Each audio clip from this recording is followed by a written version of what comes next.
Morning students. अभी हम लोग लेसन 19 का ही एक्सरसाइज के बाद ये यहाँ पे काइंड्स ऑफ सबऑर्डिनेट क्लाउज दिया हुआ है, उसके बारे में जानेंगे। तो सबसे पहले हम लोग एक्सरसाइज 6 में आने से पहले सबऑर्डिनेट क्लाउज के काइंड्स को जानेंगे। तो क्लाउज के बारे में हम लोग बहुत पहले ही पढ़ चुके हैं कि क्लाउज एक ग्रुप ऑफ वर्ड्स होता है, a group of words that contain its subject and verb is called clause. तो क्लाउज होने के लिए क्या चाहिए? एक सब्जेक्ट और एक वर्ब का होना अनिवार्य है। तो क्लाउज दो तरह के होते हैं, ये मैंने पिछली कक्षा में पढ़ा दिया था, बता दिया था कि दो क्लाउज होते हैं, मेन क्लाउज और दूसरा सबऑर्डिनेट क्लाउज। तो मेन क्लाउज के लिए क्या कहा गया था कि मेन क्लाउज अपने आप में स्वतंत्र होता है, वो अपना सेंस को अपने आप में परफेक्ट करता है, पूरा करता है। लेकिन जो सबऑर्डिनेट क्लाउज होते हैं वो अपने आप में अर्थ की जो कंप्लीशन होता है, पूर्णता होती है, वह अपूर्णता को नहीं पाता है जब तक कि वह मेन क्लाउज में डिपेंड ना हो। तो सबऑर्डिनेट क्लाउज के बारे में कहता है, we have learned that subordinate clauses depend on the main clause. कहते हैं कि सबऑर्डिनेट क्लाउज जो है वह मेन क्लाउज पे निर्भर करता है। That is why they are called subordinate or dependent clause, क्योंकि वो मेन क्लाउज पे डिपेंड करता है, यही कारण है कि उसे डिपेंडेंट क्लाउज भी कहा जाता है। We also know that this subordinate clauses can take the place of a noun or an adjective or modifying a noun or an adverb by modifying a verb.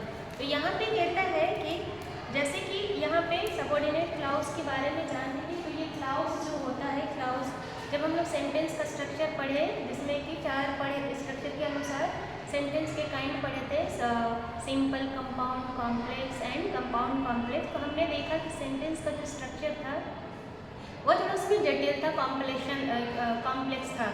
जैसे कि सेंटेंस का जो बनावट है या तो वो बहुत बड़ी होती थी, मतलब लार्ज होता था, और जिसमें कि बहुत सारे खंड होते हैं और खंड को ही क्लाउज कहा जाता है, उनको वाक्य जिसमें कि मेन क्लाउज और सबऑर्डिनेट क्लाउज होते हैं।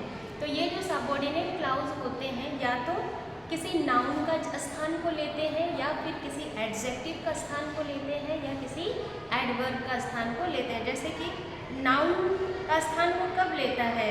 जैसे नाउन का जगह ले लेता है, और एडजेक्टिव का जगह कब लेता है? जब वो किसी नाउन या प्रोनाउन को मॉडिफाई करता है, मतलब उसका मॉडिफाई करके वो एडजेक्टिव क्लाउज बन जाता है। और जैसे एडवर्ब क्लाउज का काम क्या होता है? एडवर्ब जो होता है, एडवर्ब हमेशा किसी एडजेक्टिव या वर्ब को मॉडिफाई करता है, तभी वह एडवर्ब कहलाता है। तो इसीलिए यहाँ पे जो सबऑर्डिनेट क्लाउज 3 तरह के होते हैं, नाउन क्लाउज, एडजेक्टिव क्लाउज और एडवर्ब क्लाउज। तो नाउन होता है जब कोई भी क्लाउज नाउन का स्थान को लेता है तब वह नाउन क्लाउज बन जाता है। और जब एडजेक्टिव होता है किसी प्रोनाउन या नाउन को मॉडिफाई करता है, मॉडिफाई कर उसकी विशेषता बदलाने के बाद वह किसका जगह ले लेता है? एडजेक्टिव का जगह, क्योंकि एडजेक्टिव का काम ही है नाउन या प्रोनाउन को मॉडिफाई करना।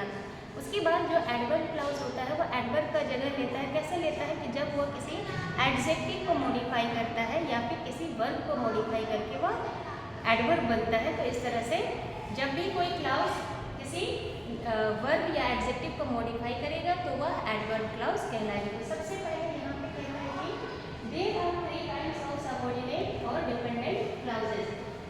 सबऑर्डिनेट क्लाउज जो होता है, डिपेंडेंट क्लाउज होते हैं, उसके 3 काइंड्स होते हैं। पहला है नाउन क्लाउज, दूसरा है एडजेक्टिव क्लाउज एंड थर्ड है एडवर्ब क्लाउज। तो हम लोग अभी बारी बारी से एक एक करके हर एक क्लाउज के बारे में अच्छी तरह से विस्तार से की जानकारी प्राप्त करेंगे। तो सबसे पहले हम लोग नाउन क्लाउज को जानते हैं। तो देखिए नाउन क्लाउज के बारे में कहना है कि ए नाउन क्लाउज, अच्छा एक बार हम लोग देख लेते हैं कि यहाँ पे मैंने कुछ एग्जाम्पल लिखा है, तो यहाँ का पार्ट नहीं है लेकिन मैंने ये समझाने के लिए लिखा है। तो देखिए यहाँ पे कहता है कि सेंटेंस का जब फॉर्मेशन करते हैं तो सेंटेंस का फॉर्मेशन में सबसे पहले सब्जेक्ट आता है, और सब्जेक्ट के बाद वर्ब का स्थान होता है,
प्रोनाउन है ना। यहाँ पे सब्जेक्ट कोई नाम या प्रोनाउन होता है, ऑब्जेक्ट भी कोई नाम या प्रोनाउन होता है, ऑब्जेक्ट भी कोई नाम या प्रोनाउन होता है। देखिए यहाँ पे मैं हो गया है नाउन है, वेयर भी आपका नाउन है।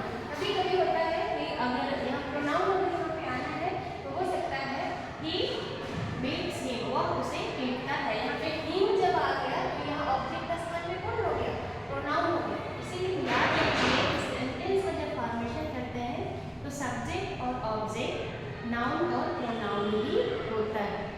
तो यहाँ पे क्या कह रहा है कि जो क्लाउजेज है या तो नाउन क्लाउज होगा या फिर एडजेक्टिव क्लाउज होगा या फिर एडवर्ब क्लाउज होगा। तो जब वो नाउन का जगह को लेगा, जैसे अगर कोई वर्ब से पहले है, जैसे कि नाउन क्लाउज के बारे में पहले हम जानते हैं तो अच्छे से समझ पाएंगे, ठीक है। देखिए यहाँ पे कहता है noun clause, the noun clause like any noun, मतलब कि नाउन क्लाउज जो होता है कोई नाउन की ही तरह होता है। The noun clause can be the subject or a object of a verb or object of a preposition. तो क्या कहता है कि नाउन क्लाउज जो है वह या तो कोई नाउन नाउन की जगह पे मतलब क्या बोलते हैं, या तो किसी वर्ब का सब्जेक्ट हो सकता है, जैसे कि इस वर्ब का सब्जेक्ट ईट्स का सब्जेक्ट कौन है, राम। तो अगर ईट्स ये वर्ब से पहले कोई क्लाउज आएगा तो नाउन क्लाउज होगा।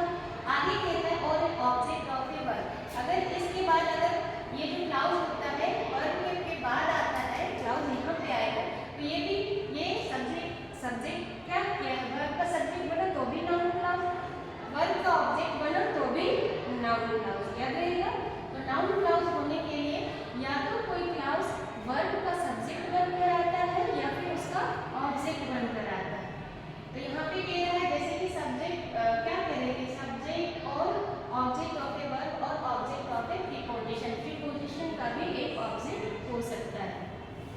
एग्जाम्पल के थ्रू हम लोग को अच्छे से क्लियर हो जाए। देखिए एग्जाम्पल देखिए, what he did, subordinate clause को मैंने बताया था कि सबऑर्डिनेट या तो कोई सबऑर्डिनेट कंजंक्शन से शुरू होता है या फिर इंटरोगेटिव वर्ड से शुरू होता है। यहाँ पे देखिए कि what he did was a big mistake, उसने जो किया वह एक बहुत बड़ी गलती थी, है ना। तो यहाँ पे देखिए उसने जो किया, यहाँ पे देखिए क्वेश्चन वर्ड नहीं है, यहाँ पे व्हाट से ये व्हाट एक इंटरोगेटिव वर्ड है, लेकिन अगर वो इंटरोगेटिव सेंटेंस का काम किया होता तो यहाँ पे क्या होता है, इंटरोगेशन मार्क होता, लेकिन यहाँ पे क्या है, फुल स्टॉप। इसी से हमको समझ जाना चाहिए कि ये हमारा सबऑर्डिनेट का काम क्या है, सबऑर्डिनेट क्लाउज का काम क्या है। इसलिए what he did, what he did उसने जो किया, यहाँ पर ये देखिए यहाँ पर क्लाउज होने के लिए क्या चाहिए, सब्जेक्ट और वर्ब चाहिए। यहाँ पे सब्जेक्ट मिल गया, यहाँ पे वर्ब मिल गया, मतलब ये क्लाउज है, इससे पहले क्या है, सबऑर्डिनेट वर्ड है, इसीलिए ये सबऑर्डिनेट क्लाउज। अब हमें ये पता करना है कि ये कौन सा सबऑर्डिनेट क्लाउज है, सबऑर्डिनेट क्लाउज का कौन सा काइंड है। यहाँ पे लिखा है what he did was a big mistake, उसने जो किया एक बड़ी गलती थी। यहाँ पे देखिए वाज क्या है, वर्ब है, और ये जो सबऑर्डिनेट क्लाउज है किसका सब्जेक्ट बनकर आया है, ई वाज है ना, वाज का ये वर्ब, ये सब सॉरी वाज वर्ब है, ये वर्ब का सब्जेक्ट बनकर आया है, क्योंकि सब्जेक्ट यहाँ पे देखिए मैंने बताया था कि सब्जेक्ट ये जो वर्ब है, वर्ब से पहले सब्जेक्ट आया और यहाँ पे हमारा वर्ब से पहले क्या आया है, सब्जेक्ट आया है। ये जो क्लाउज है ये सब्जेक्ट बनकर आया है, इसीलिए यह नाउन क्लाउज का उदाहरण होगा। नेक्स्ट कहता है B, what he learn that day was worth more than 100 rupees.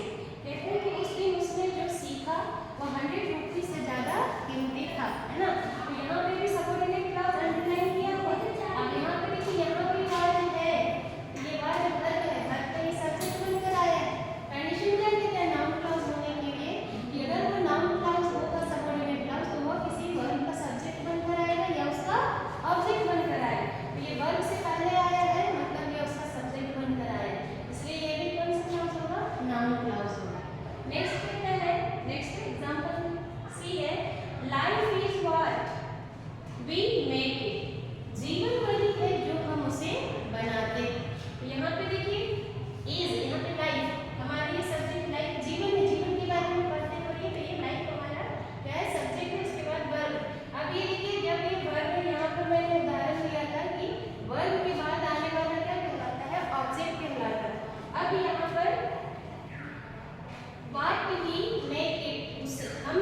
हम लोग जो बनाते हैं, ये सबऑर्डिनेट क्लॉज और अंडरलाइन किया हमें पहचानना है कि ये कौन सा क्लॉज है, क्योंकि ये वर्ब का ऑब्जेक्ट बनकर आया है, इसलिए कौन सा क्लॉज होगा, नाउन क्लॉज, क्योंकि कंडीशन लिखा हुआ है कि या तो नाउन क्लॉज किसी वर्ब का सब्जेक्ट बनकर आएगा या ऑब्जेक्ट बन।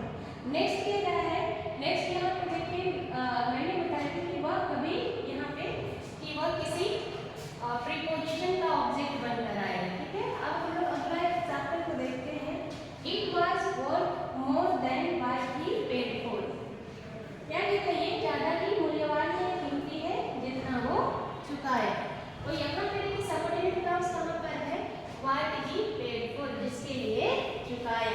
अब यहाँ पे देखिए ये जो देन है, देन क्या चीज है, प्रीपोजिशन है।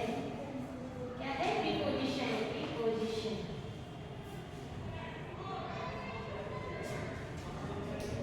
तो ये प्रीपोजिशन देन है, यहाँ पे भी मैंने लिखा है या तो किसी को नाउन सब्जेक्ट का सब्जेक्ट या वर्ब बनकर आएगा या फिर ऑब्जेक्ट ऑफ प्रीपोजिशन, प्रीपोजिशन का ऑब्जेक्ट बनकर। ये जो देन है, देन के पहले आएगा तो क्या होता है, सब्जेक्ट होता, और देन के बाद आया है तो क्या होगा, ऑब्जेक्ट होगा। तो ये जो सबऑर्डिनेट क्लॉज है ये प्रीपोजिशन का ऑब्जेक्ट बनकर आया है, इसलिए यह नाउन क्लॉज होगा।